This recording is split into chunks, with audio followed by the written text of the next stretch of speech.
Olá, boa noite. Está começando mais uma edição do programa Agrodebate, o programa que debate o agronegócio para você aqui na tela do canal AgroPlus. A partir de agora, 1 hora de debate sobre o agro, informações pertinentes para esse que é um dos maiores responsáveis pela economia brasileira. Nos destaques do programa de hoje, vamos falar sobre assuntos pertinentes. Inclusive, a gente conversava, eu e os analistas aqui do Agrodebate, né? Antes de começar o programa, disse Daiane Kirnev, que tem assunto muito interessante para a gente discutir. Não que os outros dias não, né? Mas hoje você não pode perder. Quer ver só? A gente está aproximadamente 1 ano das eleições do ano que vem. Eleições para presidente, mais uma vez. E aí? Quem será o melhor candidato aí? O que falta? O que o nosso próximo presidente do Brasil precisa para governar o país? Vamos conversar sobre isso, até porque, como eu falei, né, o agro é responsável aí, um dos principais pilares da economia brasileira. Nada mais justo do que políticas voltadas ao agronegócio. Vamos falar sobre isso já já. A gente fala também no programa de hoje sobre os Estados Unidos e a China. A guerra comercial tá travada aí, viu? A gente vai falar sobre o que a China rebateu, no que a gente comentava ontem por aqui, né? Tarifa de Donald Trump, que ameaçou, depois recuou, a China já deu um novo anúncio aí. Hoje, inclusive, terça-feira, dia 14, a China anunciou sanções contra 5 subsidiárias americanas de uma empresa aí sul-coreana. A gente vai mostrar para isso como que isso pode ampliar, né, o embate entre os dois países, isso pode respingar para o resto do mundo, para a economia mundial. E a gente fala também sobre a geração de energia solar, que já é uma polêmica há muito tempo, mas no campo tem gerado aquela famosa e temida insegurança jurídica. Isso porque tem uma lei lá de 2022 que garante, ou deveria garantir, uma segurança jurídica ao profissional do campo, porém, agora em 2025, a medida provisória 1304 tem trazido dor de cabeça para produtores rurais. Esses e outros assuntos a serem debatidos no programa de hoje, junto com os nossos analistas que chegam aqui para abrilhantar e trazer mais conhecimento ao nosso debate. Sejam bem-vindos. Seu Bianco, nosso analista de negócios, boa noite. Boa noite, Ossan, boa noite, doutora Daiane, boa noite a todos que nos assistem. Vamos debater o agro, então. Daiane Kirnev, nossa analista de agronegócio, seja bem-vinda. O que será que o nosso novo presidente precisa para governar o país? Boa noite, Jossan, boa noite, Bianco. Jossan, acredito que eles precisam governar e não só fazer governo e política. Principalmente um governo pensado ao Brasil, né? Não só os interesses próprios e as ideologias. Vamos entender melhor o que a Daiane Kirnev quer dizer com essa fala. Já já o programa só está começando. Vamos debater o agronegócio?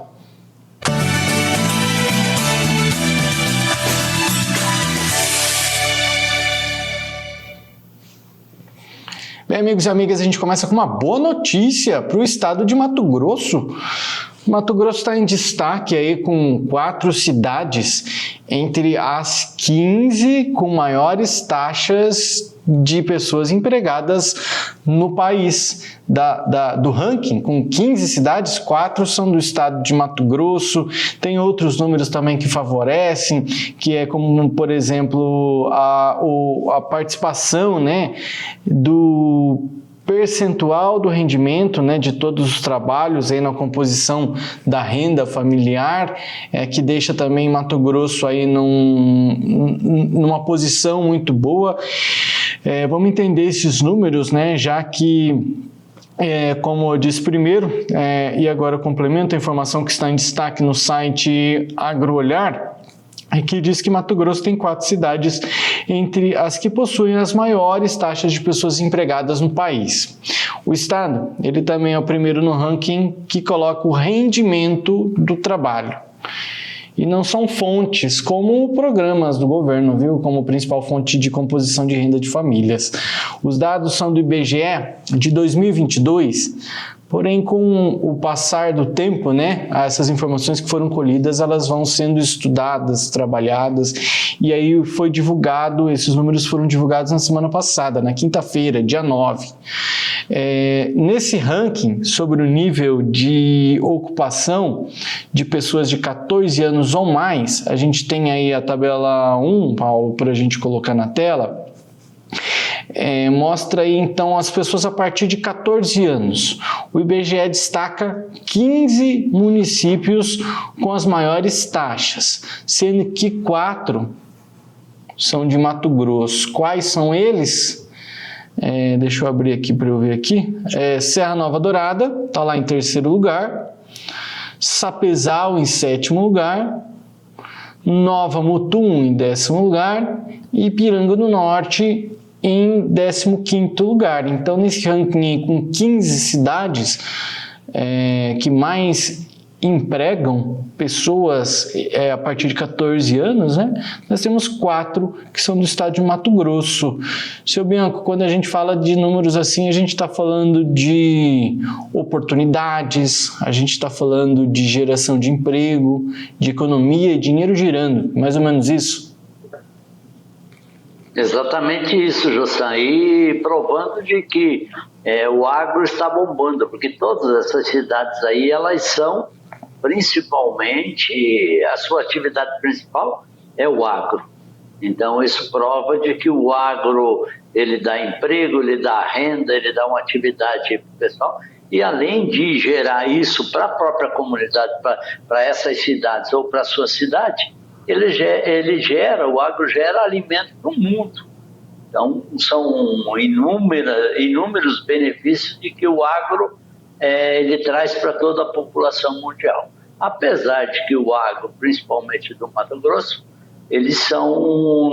nós somos muito questionados quanto à sustentabilidade, quanto à quantidade de área de direito que se tem de transformar área de mata em área produtiva.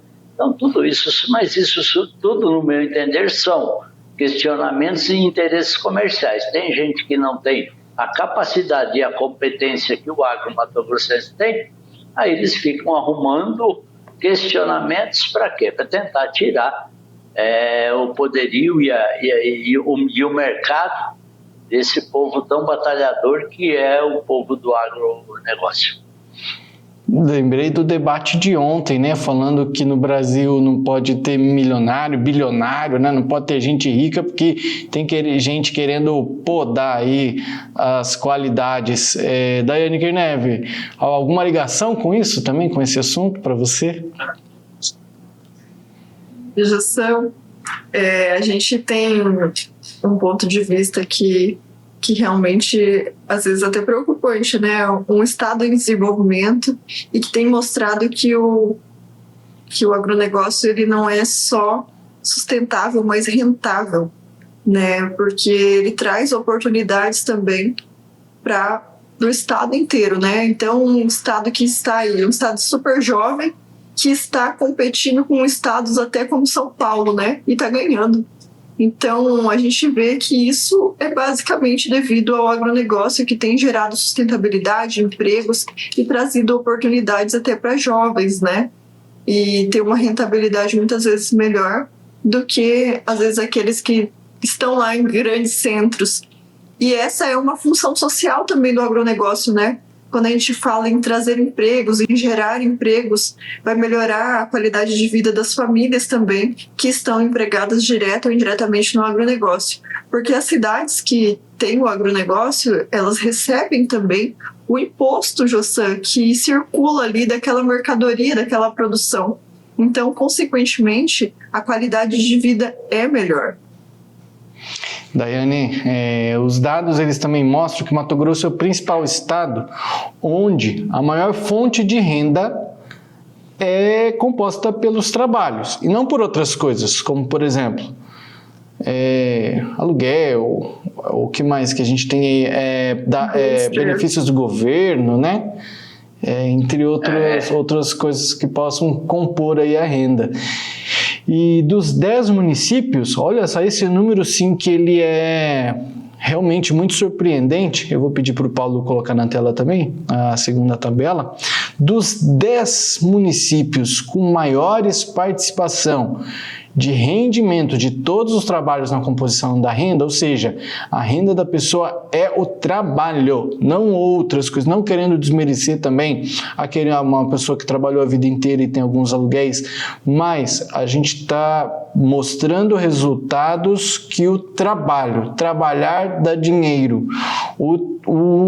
Nesse caso aqui, dos 10 municípios com maiores participações de rendimento de todos os trabalhos na composição de renda, 8 são de Mato Grosso. Olha aí, ó, a tabela. Do lado esquerdo, a gente tem os municípios com menor participação do trabalho, né? A renda do trabalho menor. E já no lado direito, a renda do trabalho como sendo majoritária, representa em querência, por exemplo, 93,7%. E aí, dessa lista aí, ó, com 10 municípios, 8 são de Mato Grosso: Querência, Sapezal, Primavera do Leste, Campo Novo do Parecis. Daí vem Mato Grosso do Sul, com Chapadão do Sul. Voltamos para Mato Grosso com Sorriso. Goiás aparece na lista com Chapadão do Céu. Tem Santa Cruz do Xingu em Mato Grosso, Campos de Julho em Mato Grosso e Alto Taquari. Trabalhar com o agronegócio e trabalhar em Mato Grosso dá dinheiro. Isso está muito ligado com o que você estava falando agora, Daiane. Exatamente, José. Se a gente for analisar essa tabela da direita, em comparação com essa da esquerda, é uma diferença abismal. E essas cidades que estão em destaque aqui, se a gente vê a porcentagem de valor, 93%, 90 e poucos por cento, são cidades que a economia é basicamente o agronegócio. Então, o agronegócio ele traz essas oportunidades para essas cidades e ele tem trazido uma sustentabilidade também. E essa questão de geração de renda, ela não fica só voltada para aquele que trabalha no campo, mas para aquele que desenvolve um trabalho indireto também para o agronegócio. Às vezes faz manutenção de máquina, revende pneu, também até supermercados, né? Porque o agronegócio também depende muito disso. A gente fala que é um setor que interliga vários outros setores e fomenta a economia, porque ele faz uma circulação de dinheiro, porque ele depende de vários serviços, né? Depende de frete, depende do mercado para comprar o alimento ali dos seus colaboradores, depende de insumos, depende de manutenção de veículo, de máquina. Então vai comprar peça também, vai comprar pneu, vai comprar combustível. São vários outros setores que são diretamente ligados. Então essa geração de emprego, ela está diretamente ligada a essa economia, porque vai gerar os empregos daqueles que vão trabalhar no campo e vai também gerar o emprego indireto, que é aqueles que trabalham nas cidades fornecendo serviços ou peças, né, para aquela determinada propriedade. Então, vejam só, são cidades que às vezes a gente nem sabe que existe, né? Querência é uma cidade tão pequena e está com um destaque gigantesco em proporção nacional. Então, olha só que orgulho que nós podemos ter do nosso agronegócio, que vem trazendo tanta sustentabilidade e economia, que a economia pressupõe um dos princípios da sustentabilidade também, é ser sustentável trazendo economia, é um dos pilares, né, da sustentabilidade é ter economia. E o seu Bianco até comentou, né, tão criticado que é o agronegócio. Olha só, nosso país tem uma das maiores reservas mundial, né? Se a gente fosse dividir em pizza, 66% do nosso país ainda é uma reserva. Qual o outro país que ainda existe isso, que seja área agricultável? Eu até levanto essa questão, né, porque às vezes as pessoas falam assim, na Rússia tem muita reserva, sim, mas não é agricultável. E em outros países, as reservas são somente de áreas que não são agricultáveis, como nos Estados Unidos. Lá eles acham um absurdo o produtor rural sobreviver, porque a área que é agricultável, eles colocam para baixo mesmo, eles colocam plantação em cima da área para poder plantar, e aqui não. Aqui nós preservamos áreas agricultáveis. Então, a nossa agricultura é sim sustentável e esses dados estão aí disponíveis na internet ou para quem quiser pesquisar e ver. Daiane mencionou, né, deu destaque aí para a querência, e aí eu comparando no quadro ali, né, Piauí está no lado esquerdo da tabela, né, com bastante municípios, 1, 2, 3, 4, 5, 6 municípios entre os 10 que tem a menor renda, sendo renda de trabalho, né? E eu fui até olhar aqui no mapa, porque eu já sabia que Querência estava ali mais ou menos para leste, e portanto, de Mato Grosso, e portanto próximo à divisa do Piauí, e de fato ela está muito próxima ao estado do Piauí. Seu Bianco, chega a ser até discrepante, né? Uns números como esses tão diferentes em estados que fazem divisa e municípios que são tão próximos.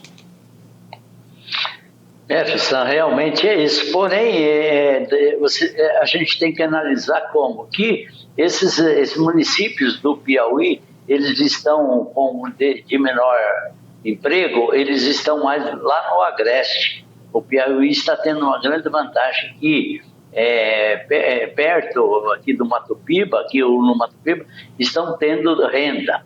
Isso prova de que o agro é o que avança, é o que deixa o país em melhores condições. Você também analisou ali que tem aqueles dois, Chapadão do Sul e Chapadão do Céu. São 2 municípios que estão praticamente na divisa com o Mato Grosso.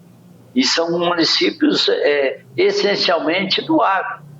Então, como é que se pode, dentro de um país desse, ainda se ter gente que condena o agro?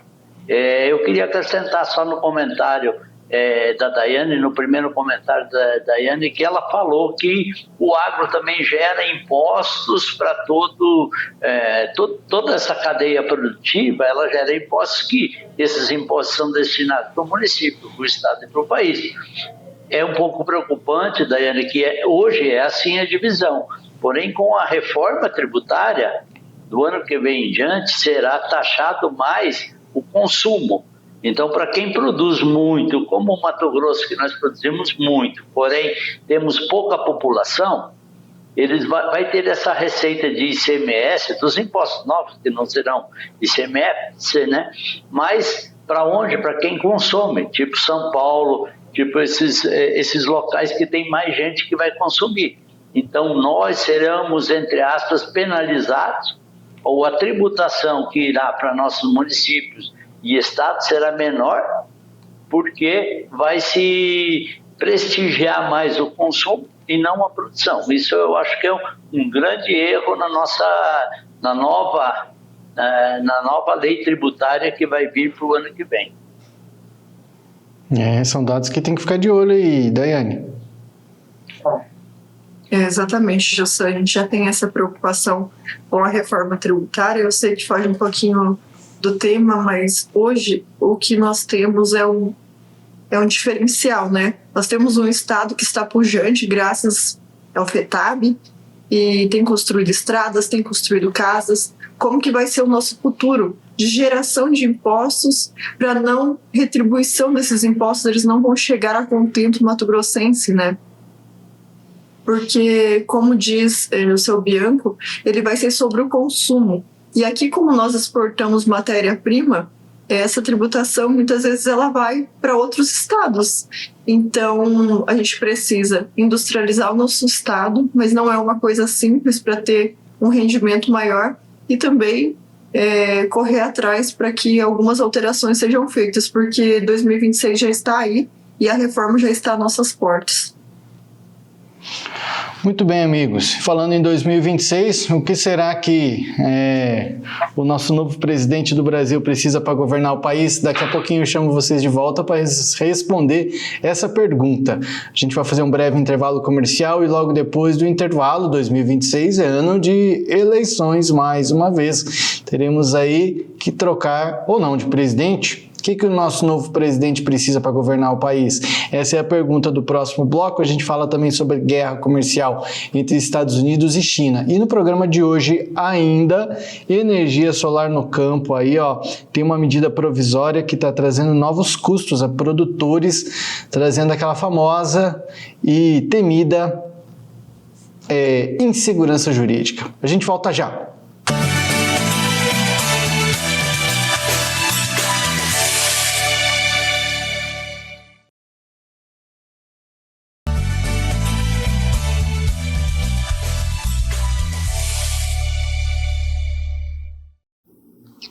O agrodebate desta terça-feira, dia 14 de outubro, está de volta. Você que está conosco, muito obrigado pela sua companhia. 14 de outubro. Falta um pouquinho menos, inclusive, de um ano. Vamos arredondar, falta um ano aí para as eleições. No dia 4 de outubro do ano que vem, novas eleições para presidente. Primeiro turno, né, deve definir aí, o primeiro turno, né, das eleições do ano que vem, deve definir aí presidente, governadores, deputados, senadores, no dia 4 de outubro. E aí também já acende um alerta, né? Porque nada é do dia para a noite e já tem gente preocupado com as próximas políticas públicas a serem apresentadas, principalmente para as principais economias. O agronegócio não fica fora dessa, não. O agro é responsável aí por aproximadamente 23% do PIB brasileiro. Então, nada mais justo do que ter olhos voltados à economia do agronegócio. Bom, então nós teremos novas eleições que devem definir novos gestores ou não, né? Vamos ver o que define, até porque eu tive que fazer algumas pesquisas aí. O Rio Grande do Sul, já vou até trazer também os nossos colegas aqui, seu Bianco, nosso analista de negócios, e a Daiane Kirnev, nossa analista de agronegócio, meus amigos, porque o Rio Grande do Sul, né, eu acredito que os gaúchos, eles vão precisar, eu acho que mais do que nunca, escolher muito bem os seus candidatos. A gente já falou em outras oportunidades, aliás, os seus candidatos que devem receber os votos. Isso porque a gente já discutiu aqui algumas vezes, né, tem alguns municípios do Rio Grande do Sul que já colocaram uma tendência ao Partido dos Trabalhadores, que a gente já sabe que agora na gestão principal do nosso país, né, com o governo Lula aí, e que tem gaúcho reclamando e muito por falta de atenção por conta das dificuldades passadas por lá. O que será que vem por aí, né? Quem será que vai definir? Qual estado talvez vai definir, ou se não vai ser também necessariamente esse o ponto para definir as eleições. Mas a grande pergunta de hoje é: o que o novo presidente do Brasil precisa para governar o país? O debate parece interessante. Seu Bianco, vou começar com o senhor. Precisa gastar somente o que arrecada, que não gaste mais do que se arrecada, porque o país não funciona, Jossan, se você gastar mais do que se arrecada. O país tem uma dita aqui, ele pode fabricar dinheiro com a maquininha, mas tem que produzir. O país precisa de produção, o país precisa de gente que produza para quê? Para que alimente um país ou o mundo. E, principalmente, para mim ou para nós como agro, o que eu penso assim, um novo presidente, ele deve ter uma função principalmente que tem que governar para o país e não para o governo dele. Muitos governantes, eles pensam em se perpetuar no poder, dando subsídios para pessoas. Então, tem que governar para o país, tem que pensar em se fazer o quê? Aquilo que se beneficia para o macro, para mais gente, e que gera renda, ou que se resume menos desperdício. Você mesmo ganha a gente sempre comentou aqui que, por exemplo, o país deveria ter mais valores investidos em armazenagem. Por quê? Porque se você não tem uma armazenagem adequada, você perde muito produto, ele deteriora, você perde muito. Estradas, nós já trabalhamos muito com estradas, nós comentamos muito com estradas. Quanto melhores as estradas, menos prejuízo, menos consumo, menos despesa. Ferrovias, hidrovias, aquilo que se beneficia a maioria das pessoas e que esse benefício seja para que se perca menos, para que se tenha menos despesa. Estamos puxando muito para o agro porque vai ter menos despesa, só o agro vai ganhar. Uma grande mentira. Se o custo chegar mais leve, se tiver menos custo para chegar ao consumidor final, haverá o quê? Uma baixa exatamente no produto. Quando você gasta muito, quando você paga muito impostos, muitas despesas, isso estoura onde? No bolso do consumidor final. Lá no supermercado você vai pagar mais caro em virtude de que todo esse custo ele tem que ser repassado. Ninguém vai ficar bancando esse custo tendo prejuízo. Então, um governo, para mim, no meu entender, ele tem que pensar muito a longo prazo e fazer esses investimentos nesses setores e na inteligência das pessoas, em tecnologias, em novas atividades, aquilo que nós já comentamos aqui nesse programa mesmo, que seria aqueles serviços reguladores da Conab. O governo deve intervir junto ao mercado quando tem um produto de excedente, que o produtor tem muito produto no mercado, o governo pode ir lá comprar, armazenar isso. Ele compra a um preço justo para o produtor e daí ele vende a um preço justo para o consumidor. E lá na outra ponta, quando faltar o produto, ele tem o produto em estoque para ele colocar no mercado e daí não ter um preço muito elevado para o consumidor. No meu entender, um governo basicamente fazendo isso, ele terá muito sucesso. Daiane Kirnev, o que o novo presidente do Brasil precisa para governar o país? Essa primeira coisa, planejamento. Né? A gente tem que fazer políticas públicas e não só fazer um governo que pensa em si. O governo tem gastado para depois ver de onde que vai sair aquele dinheiro, né? Gasta-se primeiro e depois recebe. Então ele já fica endividado. E a realidade dos fatos é que primeiro você ganha, depois você investe e depois você gasta. Você gasta só quando você tem e você gasta menos do que você ganha. O governo tem feito medidas ao contrário, então muito sem planejamento, muito desestruturado. Eu acho que precisa primeiramente pensar nos gastos como uma gestão ao todo, né? Nós somos um país muito extenso, então gastos mais controlados, freados, e pensar também em políticas públicas, né? Não só em governanças, não só em investir para se manter no poder. A gente tem que pensar num governo que governe, um planejamento que governe além de cada governo. Porque entra governo de um jeito, aí sai governo é outro. Então a gente tem que pensar em políticas que vão muito além só daquela bandeira, daquele presidente. A gente tem que pensar principalmente no que dá retorno também para o país. Investir em agricultura, por exemplo, a gente fala sobre os subsídios. A agricultura é o que tem dado elementos e fomento ao PIB brasileiro. Então, esses estímulos, muitas vezes essas subvenções, elas precisam ser melhoradas. O pessoal do Rio Grande do Sul tem cobrado muito isso também, que a gente precisa ter políticas públicas e não só pacotes. O que são os pacotes? Pacote é uma coisa emergencial que a gente cria ali para o ano, para aquele determinado ano, e a gente não precisa mais disso. Isso aí é só para apagar incêndio. A gente precisa de políticas públicas pensado na agricultura, pensado nos subsídios, no que dá retorno ao Brasil. E não só na agricultura, Jossan, a gente tem que fazer políticas pensadas no povo brasileiro, na economia brasileira. A gente tem dívidas que têm aumentado cada ano mais.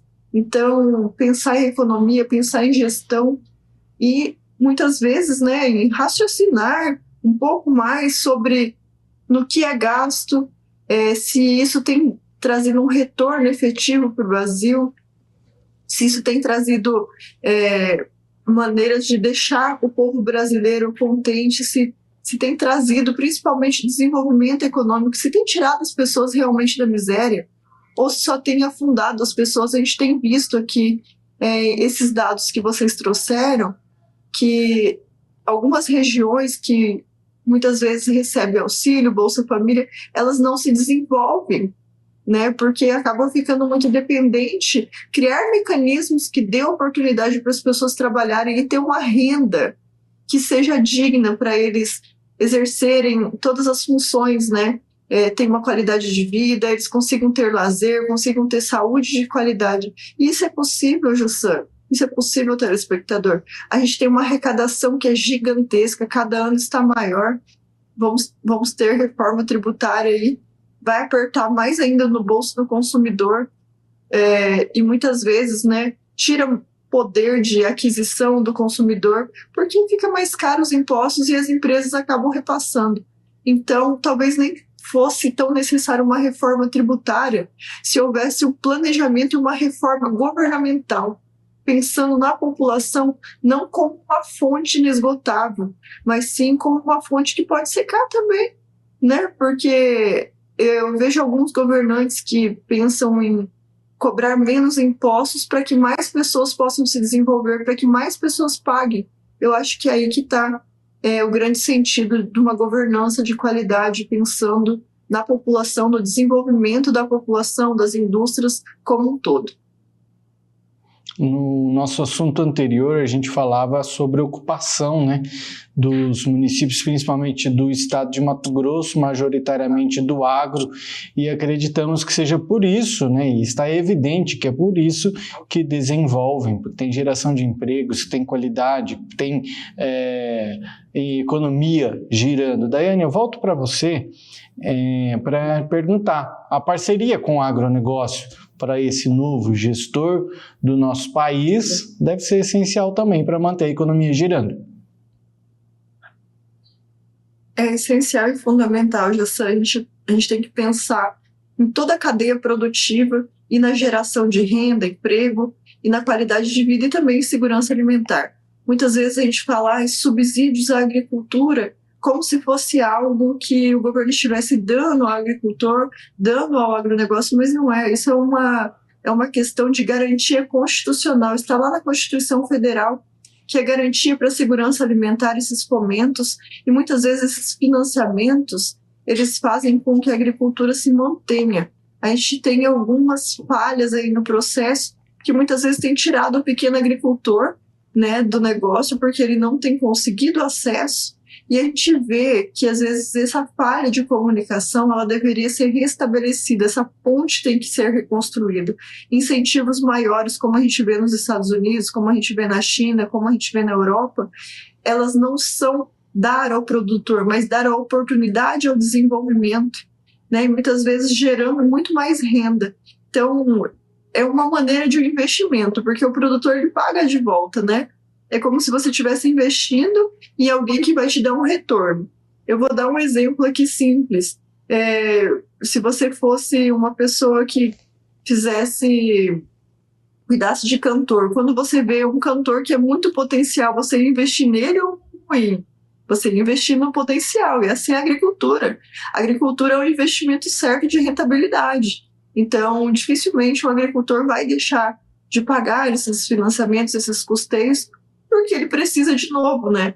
E ele vai pagar com juros. E a gente vê que muitas vezes outros países investem no Brasil e depois o Brasil passa esses subsídios à agricultura, né, como forma de financiamento, então ele ganha ainda em cima. A gente vê que nada é de graça para a agricultura, mas mesmo assim ainda a gente escuta pessoas falando que a agricultura recebe muito. Eu acho que quem tem recebido demais é quem não tem trazido retorno. A gente tem visto investimentos em shows, nessa parte cultural, de valores estrondosos, enquanto muitas vezes a educação tem sido prejudicada, a agricultura tem sido prejudicada, inclusive a saúde, que a gente não tem visto desenvolvimento e aumento nos investimentos da saúde. Então, investir no que dá o retorno e com planejamento é o futuro do Brasil. Quando a gente pensar em algo a longo prazo, não só pensar no hoje, no amanhã, e nas eleições, a gente com certeza terá bons frutos de uma semeadura planejada e pensada. Seu Bianco? Eu queria acrescentar que a agricultura ela tem dado sustentação a esse prédio, essa casa chamada Brasil. O que está mantendo em pé o Brasil é a agricultura. É com isso que nós temos uma segurança alimentar, é com isso que nós temos, falando de segurança alimentar, é isso que nós temos alimentos em abundância no país. Então, dessa maneira, é que o país ainda está em pé, porque é muito complicado o sistema ou a maneira que nós estamos administrando o nosso país. E aí não vai só uma crítica só ao presidente ou a parte só do executivo. O legislativo tem muita parte com isso. Então, na hora que nós formos votar agora, nós teremos que ver qual o deputado que está mais, qual o senador, deputado, ou coisa que está mais alinhado com a sua atividade, com aquilo que você defende, com a tua ideia, então, pensar muito em votar quando você tiver essas pessoas que defendem exatamente aquilo que é o seu perfil também. Porque não é só o presidente, não é só o governador do estado que tem o poder de se fazer tudo.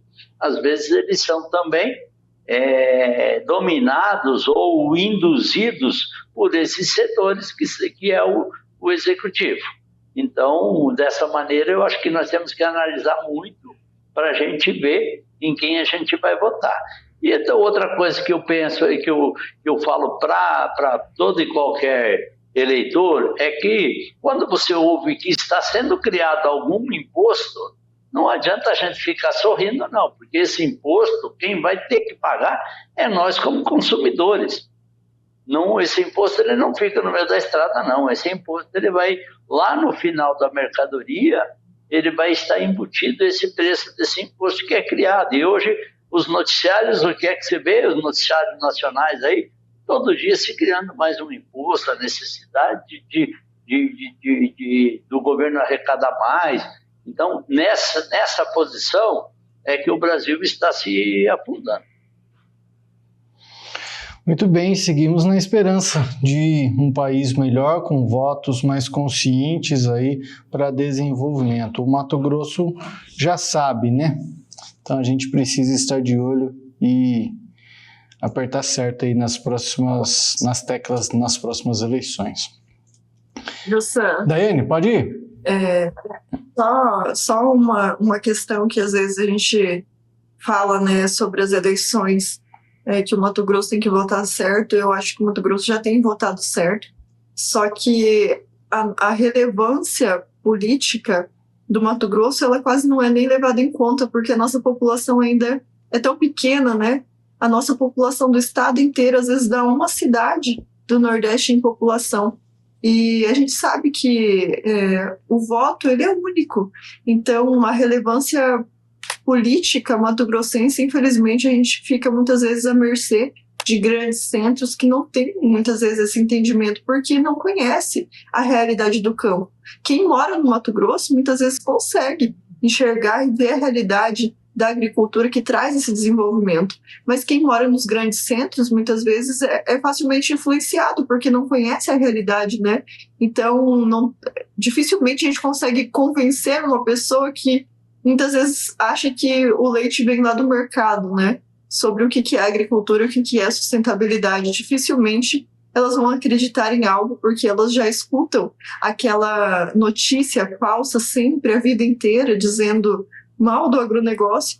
Aí dificilmente a gente muda a ideia, né? Mas a gente tem que fazer nosso trabalho de formiguinha e ir convencendo o outro lá da agricultura, da nossa realidade, porque contra fatos, né, Jussan, não há argumentos. Isso aí deve ser, com certeza são as mesmas pessoas que pensam que o todinho vem da vaca marrom. E aí é assim que segue. Vamos lá, continuar o nosso debate.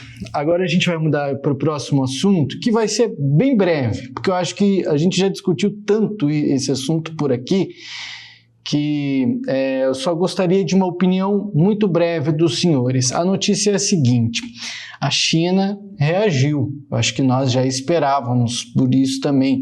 Talvez lá no fundinho, mas nós esperávamos.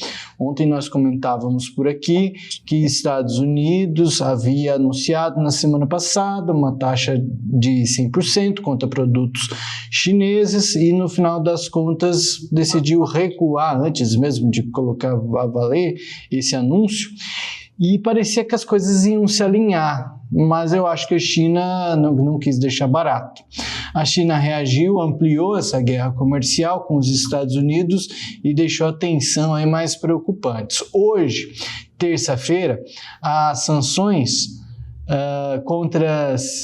foram anunciadas contra 5 subsidiárias americanas da sul-coreana Hanwha Ocean, ampliando o ambiente comercial, o embate comercial, né, dos Estados Unidos contra os Estados Unidos, provocando aí uma nova rodada de poder correr riscos nos mercados globais. O que a gente pensa sobre isso em uma frase, seu Bianco, em 1 minuto?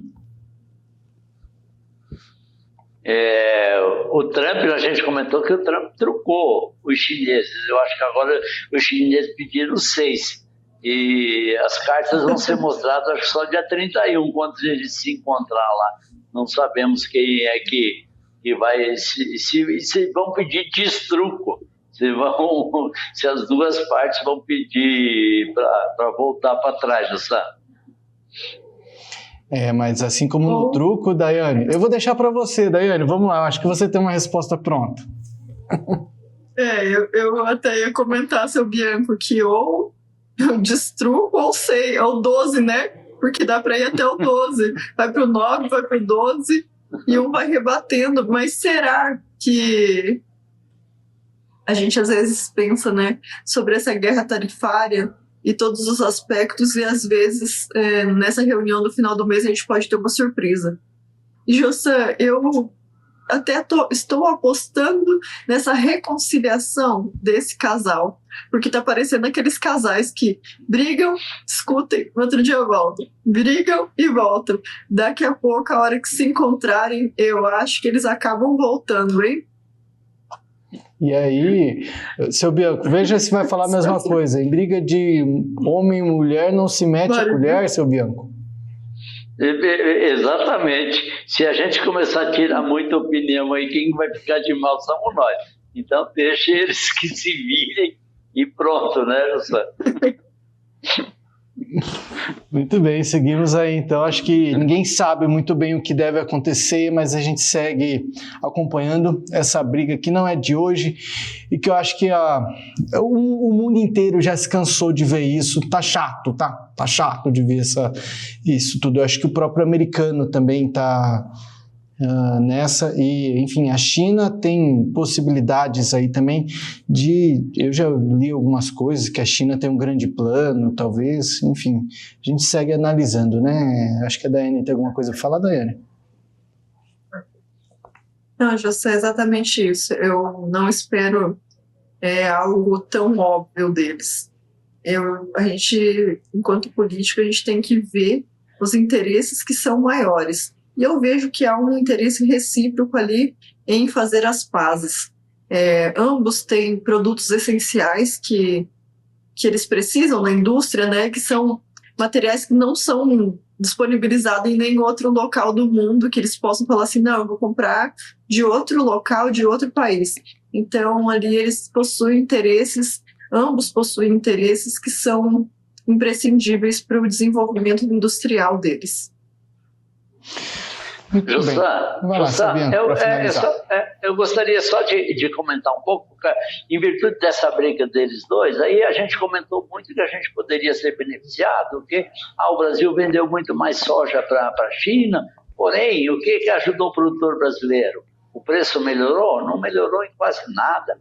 Então, essa briga resulta quase só em comentários E o que eu sinto muito é que o Brasil está deixando de avançar, de ir atrás, mais pensando em discurso, soberania nacional, gerou uma química, não sei, e ninguém foi atrás de resolver isso. Aquele produtor que ele tinha a mercadoria dele pronta para exportar e ainda hoje está lá, esse produtor ele vai à falência. Então, eu acho que o Brasil está no momento de correr atrás disso, principalmente dos Estados Unidos, para que haja essa negociação, para que nós possamos acabar com essa taxação, porque ainda o Brasil está sendo taxado aí, na maioria de seus produtos, em 50%. Muito bem, seguimos o nosso programa e analisando essas informações, novidades a respeito dessa guerra comercial, a gente deve analisar e voltar a comentar por aqui. Vamos fazer mais um intervalo comercial. Depois do intervalo, nós vamos falar sobre uma lei lá de 2022 que deveria ter garantido segurança jurídica para produtores rurais. Mas uma medida provisória do ano de 2025, portanto deste ano, deve tirar essa segurança jurídica. Isso porque fez o produtor direcionar o seu investimento e agora parece que esse tiro está saindo pela culatra. A gente vai falar sobre isso que está relacionado à energia solar no campo, a Lei 14.300 de 2022 e a medida provisória 1.304 de 2025, que deixa o futuro da energia solar no campo incerto. A gente volta já.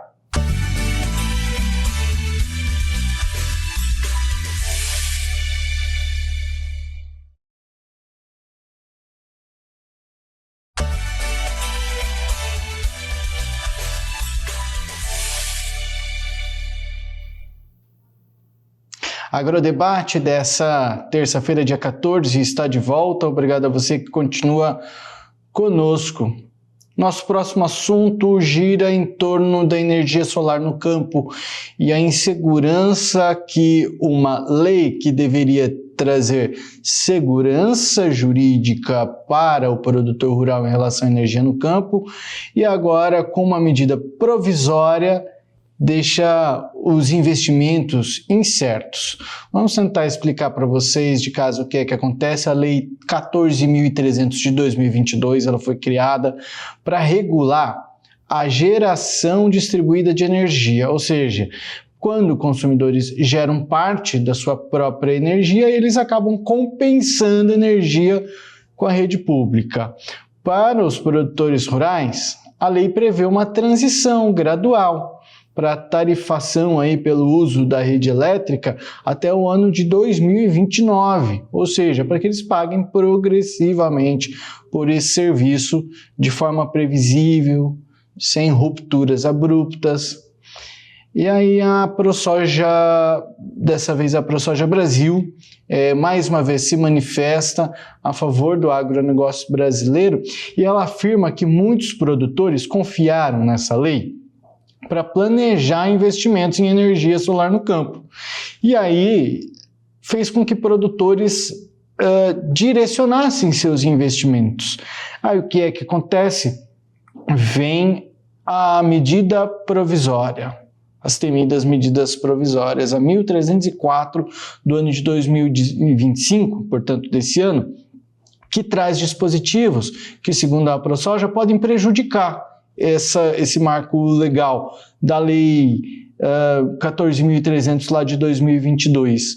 E aí alguns pontos têm que ser analisados, é por isso que eu já chamo o seu Bianco, nosso analista de negócios, e a Daiane Kirnev, nossa analista de agronegócios, meus amigos, porque a gente está falando aí da criação de encargos adicionais com essa medida provisória, que essa medida ela propõe o encargo de complemento de recursos e até a volta de uma tarifa multipartes. Segundo a ProSoja, e a gente há de conver, que isso tira um pouco do equilíbrio, né? eu venho com uma criação, eu vejo a criação de uma lei. E aí eu falo, opa, então se eu tenho uma lei agora, eu vou. E eu, como eu sigo a lei, eu vou para esse lado. E aí, de repente, vem uma medida provisória do governo que muda todo o jogo, né, Daiane? Antes da gente entrar no ar, você falava algo parecido com isso. Exatamente, Jossam. Aqui está uma insegurança jurídica no Brasil, que fala, né, que a gente não pode nem confiar nas próprias leis criadas no Brasil. Então, a gente pode confiar no quê? Na legislação brasileira. A gente comentou ontem, Jossam, eu até falava sobre um aspecto ontem da criação de impostos sobre as bets, da minha preocupação, porque o que acontece? O governo tem gastado tanto e mais tanto, e cada vez mais ele vem buscando a oportunidade de preencher esses buracos, né? E agora a gente chegou num ponto muito crítico, porque criou-se uma lei, estabeleceu-se a lei de 2022, que disciplinou como seria a geração de energia, as cobranças sobre a utilização das redes, estipulada uma utilização e um pagamento, uma contrapartida, né, pela utilização das redes. Até 2029 ela teria um aumento gradativo. E quando as pessoas se deparam com uma lei, elas fazem um planejamento para ver se é viável ou não fazer um investimento de uma usina de geração de energia. Então, esse planejamento e esse investimento foi feito baseado numa lei. Agora, sim, uma medida provisória vem alterando uma lei que disciplinava questões até 2029, então veja o tamanho da insegurança. Aquelas pessoas que já fizeram um investimento, uma usina de geração de energia é muito cara. Então, muitas vezes, esses financiamentos dessas usinas, elas já têm um financiamento a longo prazo, por um período muito longo, e aquele produtor que investiu, aquela pessoa que investiu, ela já fez uma conta ali apertada de acordo com a previsão da lei, né? E a medida provisória, ela deveria ser só utilizada em caráter de urgência. E aqui a gente vê muitas situações de irregularidade, Jossam, porque não se pode fazer uma medida provisória por algo que não é urgente, né? E ela tem vigência. Esse é o problema, ela pode ser prorrogada. E aqui a gente vê que muitas vezes essas empresas, elas têm um domínio, elas têm influência até sobre agências reguladoras como a ANEEL, que deveria estar impedindo muitas vezes essas questões que a Energisa faz, que outras distribuidoras aí de energia têm feito contra os consumidores. Muitas vezes eles se recusam a fazer projetos novos de geração de energia. Aí eles têm até um argumento, inversão de fluxo, eu até anotei aqui que é o argumento que eles usam. E a gente vê que a ANEEL, que é uma agência reguladora governamental, ela tem trazido benefícios para Energisas da vida, para outras empresas distribuidoras de energia. Então, assim, você vê que o consumidor muitas vezes é deixado de lado por uma pressão política, por uma pressão dessas indústrias, e o que acontece? Insegurança jurídica. Isso que a gente tem feito no Brasil. E essa medida provisória, ela pode comprometer aquelas pessoas que utilizam essa geração de energia como pivôs, porque gasta muita energia, secadores, né? Então, esses investimentos já são muitas vezes feitos com financiamentos que levam ao limite do poder de pagamento, né? Então, trazer agora novas taxações, novos encargos, fica muitas vezes vai gerar inadimplência, vai gerar prejuízos, e fica até inviável essa produção de energia muitas vezes. Aqui, esse assunto é muito sensível. A gente deveria trazer ele, às vezes, até novamente, né, Jossam? Porque a gente tem tanta coisa para falar sobre isso, porque hoje, quem já faz a geração de energia já paga a rede, já paga encargos. O que eles querem é trazer novos encargos. Aqui até a palavra aqui encargos complementares e tarifa multipartes, ou seja, é ilimitado o poder de cobrança aqui, né? A gente vai poder fazer o que quiser com as tarifas de energia solar. Aonde que a gente vai parar quando a gente fala de um país, de um agronegócio que é cobrado pela sustentabilidade e quando investe em energia limpa, é taxado, é multado, é penalizado. É isso que a gente tem visto no Brasil. Seu Bianco, a gente está falando mais uma vez de medida provisória, e como a gente falou recentemente, as medidas provisórias elas têm um prazo também para serem votadas no Congresso, que é um prazo de 120 dias. Ela foi publicada no dia 11 de julho desse ano de 2025. Contando 120 dias, a gente tem o prazo de daqui um pouco menos de um mês. 11 de novembro seria a data limite para que o Congresso coloque em votação. É uma possibilidade ou é mais uma medida provisória também que pode ser caducada devido à polêmica no Brasil? Depende muito, Jossan, da reação da população. Isso que nós estamos fazendo. Se a população não reagir, se a população não mostrar que isso não é um bem para a comunidade, se a gente não reagir, os deputados não vão votar. Não vão votar vai ser transformado em lei. Então, isso é muito complicado. Veja bem, conforme a Daiane estava falando, você fez um financiamento buscando produzir energia, e aí você, ao financiar isso, ao banco financiador ou ao investidor, você provou para ele que tinha uma viabilidade financeira que eu vou gerar tantos quilowatts, vou vender, o meu custo é tanto. E aí isso faz com que você possa pagar o seu financiamento com esse custo. Aí vem agora uma medida provisória na qual você é taxado por A mais B, conforme a Daiane falou, ou tantos quantos que serão. E aí você pega esses recursos seus, vão tudo para impostos e taxações.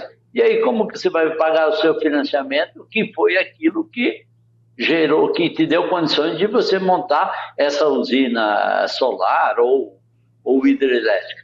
Então, aquilo que a doutora falou, no meio do jogo se cria uma medida provisória para quê? Para mudar todo o direcionamento e os valores do objeto. Isso só no Brasil mesmo que pode acontecer.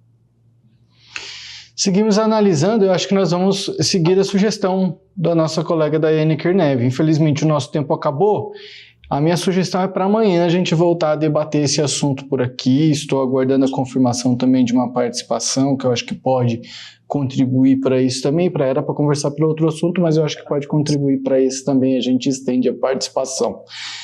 Seguimos analisando, isso serve de exemplo também para o nosso telespectador, nosso ouvinte, nosso internauta, pesquisar um pouquinho mais também, acompanhar a nossa programação para que tenha cada vez mais informações. Vamos voltar a falar sobre isso amanhã. Daiane, obrigado. Obrigada, Jassan, obrigada, Bianco. Tenham todos uma boa noite. Um beijo para a Lavínia e um beijo para o Pietro. Seu Bianco, mais uma vez, obrigado pela sua participação por aqui. Valeu, Jossan, valeu, Daiane, valeu a todos que nos assistiram e até amanhã.